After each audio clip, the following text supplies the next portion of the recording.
Hello, and welcome to the CDO Magazine interview series. I'm Dave Mariani, CTO and co-founder of AtScale, and we're partnering with CDO Magazine, MIT CDO IQ, and the International Society of Chief Data Officers in a series of interviews. And today I have the pleasure of talking with Alex Golbin, Chief Data Officer at Morningstar. Alex, thanks for joining the interview. Thank you so much for having me, David. It's a pleasure. It keeps you up at night. So what do you do? What's worked for you in terms of data quality, in terms of delivering delivering quality data and making sure that you continue to deliver quality data? What's worked for you, Alex? Well, Ambien helps me sleep at night. But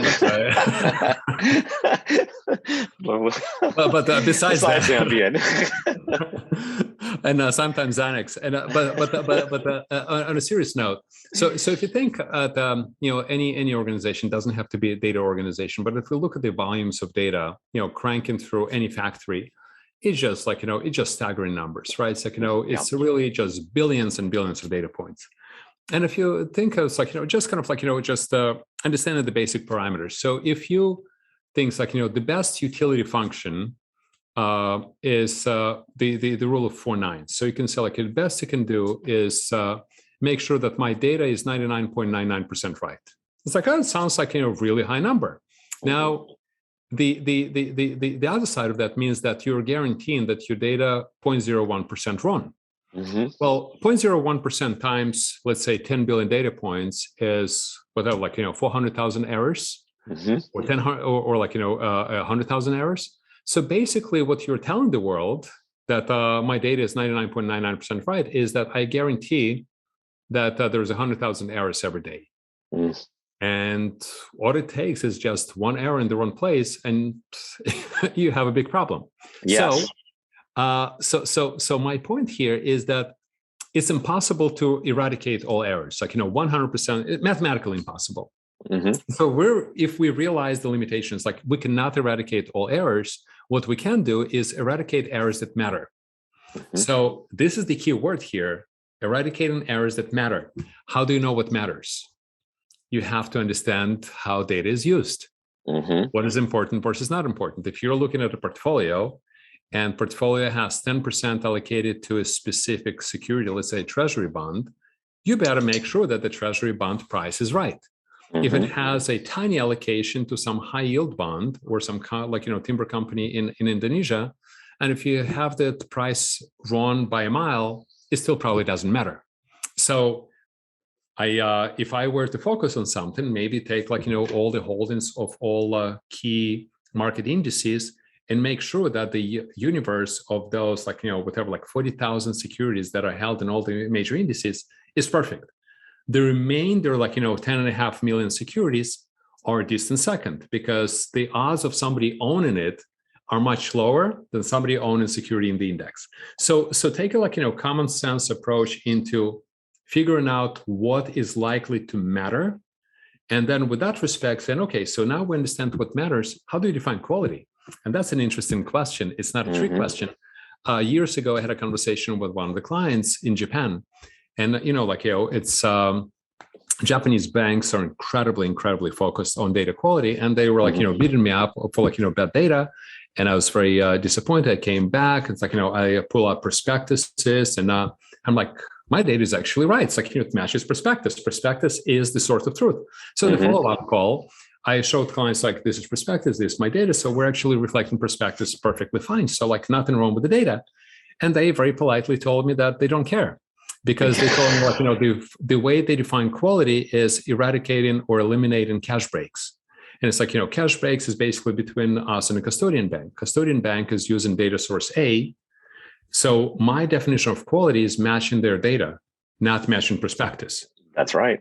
Which was an interesting aha moment for me. So I was defining quality in terms of accuracy. I am reflecting the source of truth. They were defining data quality in terms of consistency. My data is consistent with that of my custodian. So that kind of got me into building a data quality rubric, that there are multiple dimensions of quality. There is quality in terms of accuracy. which is reflecting the source of truth. Quality in terms of internal consistency, historical consistency, external consistency, timeliness, relevance. And then when we're basically figuring out what do we measure and what do we eradicate, it's like when you have a complaint, when you have an issue, is it a relevance issue? Like, right, if you're reporting statistics for baseball players, and if you have a column with data and it's like, number of touchdowns and it's all zeros, technically it's right. Baseball players don't have touchdowns. So like, the column of zeros is not wrong, but it's not relevant. It tells your consumers that you have no idea what you're talking about. You don't understand the difference between football and baseball. So similarly, if you're reporting statistics for a fixed income portfolio and you talk about shares outstanding, or if you're talking to your clients in terms of equity portfolio and you list option adjusted duration, technically it's not right, but it's not relevant. So identifying sort of like, accuracy, historical consistency, relevance, timeliness. Then when there is a quality conversation, you can attribute it to like, which metric. And then not all data has a well-defined source of truth, right? It's like, if you're looking at like S&P 500, yes, if all of a sudden you have S&P 499, you have a problem because there is a word of God that tells you these are the 500 stocks in S&P 500. But if it's a complex calculation, which is based on a set of assumptions, which in turn are based on a set of assumptions, you can't really compare to the source of truth. Source of truth doesn't exist. So sort of understand like how we're dealing with observable data, not observable data, and building that scorecard of how we're doing in terms of accuracy, quality, consistency, blah, blah, blah. And then it's like, what are the controls? And then when you design controls, precisely what you're solving for. So it's imperfect, but at least it's better than no structure. Yeah, I was just you kind of got into my next question, which was how do you operationalize data quality? And you talked a little bit just there at the end about having a scorecard and measuring yourself. So what other, is there a data quality team? Is everybody's job data quality and it's baked into the pipeline? So talk a little bit, if you could, Alex, about how do you operationalize data quality? So great question. And so I view it's like, there is an inside out quality and outside in. And there's absolutely dedicated, quality. We call it like a quality and transformation team. And they're responsible for a couple of things. It's like, inside out, basically, tracking and benchmarking. It's like, are we capturing the source of truth accurately, timely, all of that stuff. So, and then outside in is basically having a very structured series of conversations with our key clients, collecting their inputs, like how do you feel about our data? And how clients feel about our data may not necessarily match with how we feel about our data. So the inside out perspective, which is measured and benchmarked pretty robustly, and inside out perspective, which is basically like structured conversation with clients, which then creates a client scorecard. Comparing the two is very important. So then we reconcile the outside in and inside out perspectives, and then we attribute client feelings to the actual. Is it the underlying data issue? Is it a process issue? Is it a perception issue? Some of the client concerns are when I get your data from you versus when I get your data through a redistributor is different. You have a quality problem. It may have nothing to do with my data. It could be like, could be a timing issue with it. But at the end of the day, it is Morningstar name behind the product. Therefore, I own that client experience, whether or not it's my problem to fix or not.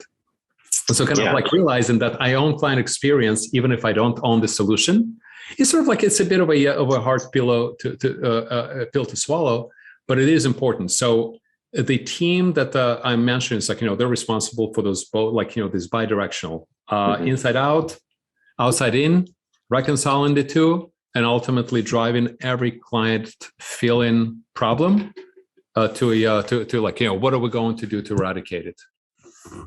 Yeah, I love it. It's like, you're right. It's like you have to match expectations, right? Because it's really, especially customer expectations, and customer's always right. So that you have to keep that in mind when you're thinking about measuring yourself on the quality.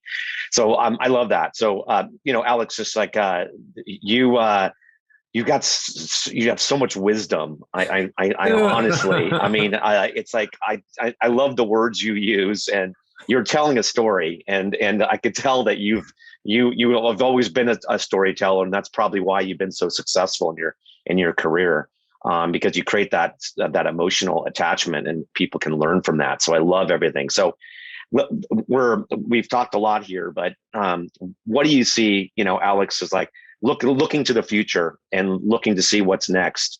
What are you looking at? What are you either concerned with or excited about potential or potential investments or things that you'd like to do to really sort of push the ball forward?